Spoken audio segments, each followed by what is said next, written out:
Hey guys, we're going to go through a couple steps to look at with your machine down to your plow to diagnose some wiring issues that would prevent proper wing function. Here we are up at the fuse panel for the machine. So if you have a storm equipment main wiring harness, here you can see that we have our addifuse tied in for keyed power, and then our ground is on a ground bolt that a bunch of factory electric is using as well. So if you don't have power going down to your plow, the first thing I would tell you to do is check that to make sure that you have a good ground and that your fuse is not blowing here at the addifuse. All right, so here we are now. We know we have good power and ground, and we're just going to trace our wires down to the front of the loader to make sure there's no rips or anything got cut, and then we're going to check for power down here at the 4-pin.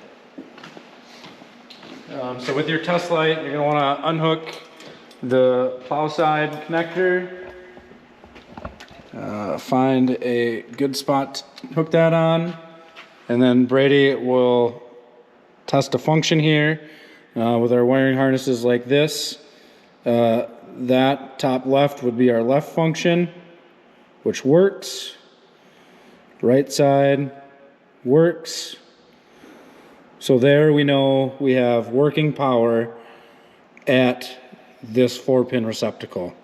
If you had any issues after that, you would now know that it is definitely something on the plow end of the system. One thing that we deal with on occasion is people wondering if their coils are working properly. So we'll say that you have proper light function on your solenoids going back and forth, but you don't have one of your wings working. So one thing that you can do to see if it would be your coil right off the bat is we'll say that you don't have function on your right side, but your left side would work. An easy thing to look at real quick would be to loosen up this plastic retainer nut here on these coils, and they actually slide off, and then you could swap them and see if the problem would follow to that side that was working previously. And if that does happen, that'd be a sure indicator that your coil is likely going bad or is bad.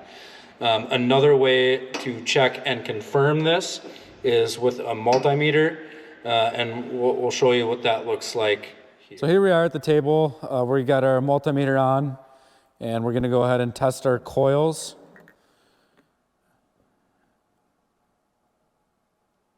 So this coil is a 24-volt coil and a 24 gallon per minute, and it should be reading right at that 9.7, 9.8. We'll put a table up on the video showing what your coil should spec in at. So that is a good coil. We'll go ahead and test this one.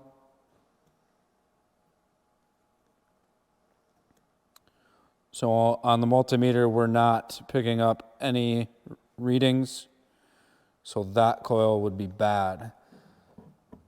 Oftentimes, if you're getting intermittent wing function, if you test your coil and it doesn't read at that 9.7 or so reading, say it's like 4.8 or 6.5, chances are you'll have that intermittent function, and that would be relating directly to that coil going bad. If that's happening, obviously you'll need to replace that coil.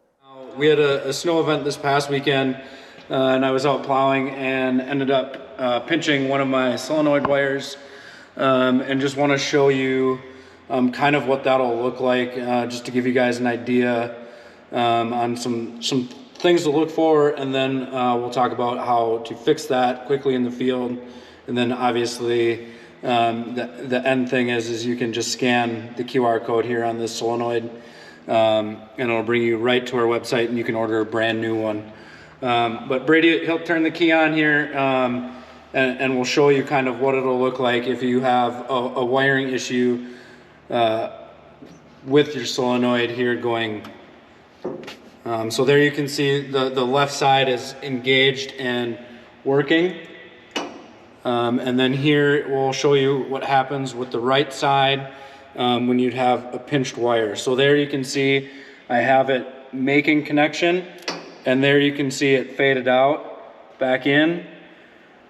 And you'll always have that. If you ever have a pinched wire or even the slightest bit of exposed wire, you will get poor connection there, which will always lead to wing failure or a wing not working. So to fix that, what I would do if this was during a storm, take the solenoid off, and then inside of here there is 3 wires. Clean that up so you could cut it and then butt slice it together, fixing our kinked wire in the middle of our storm. Go ahead and cut it where it's broke. I've cut the sleeve here just to show you guys what we'll do. All right, so here we are, we have the wires cut. I'll go ahead and just strip them back. Maybe.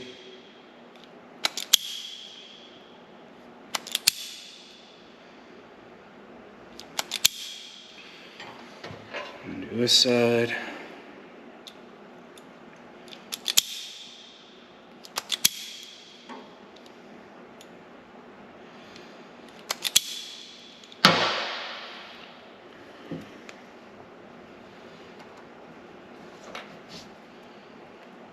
Take your butt slice.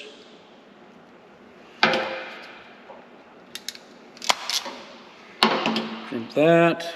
So on solenoids that have a clear housing, your black wires go together.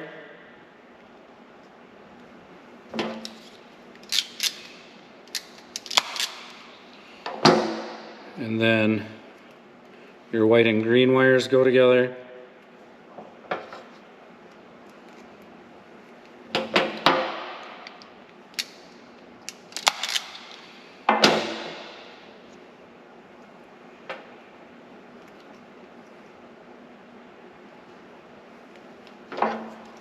Oops.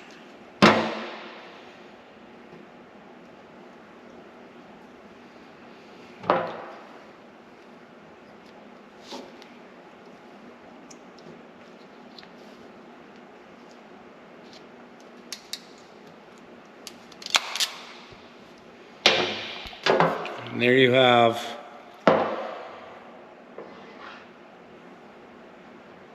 everything butt sliced.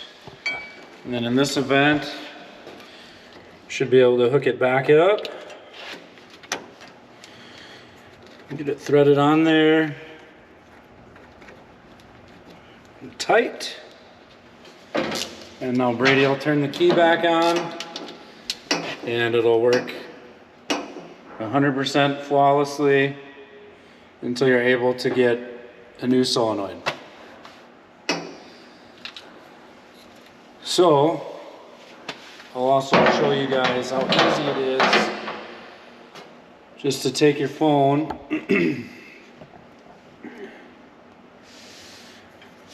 and scan the QR code, maybe. Here we go. My phone doesn't like me.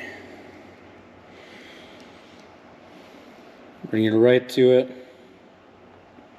Add a couple of them to your cart.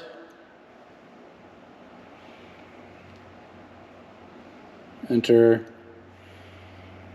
everything there, secure checkout, and you'll be on your way. If you have any questions, just let us know. We're always here to help.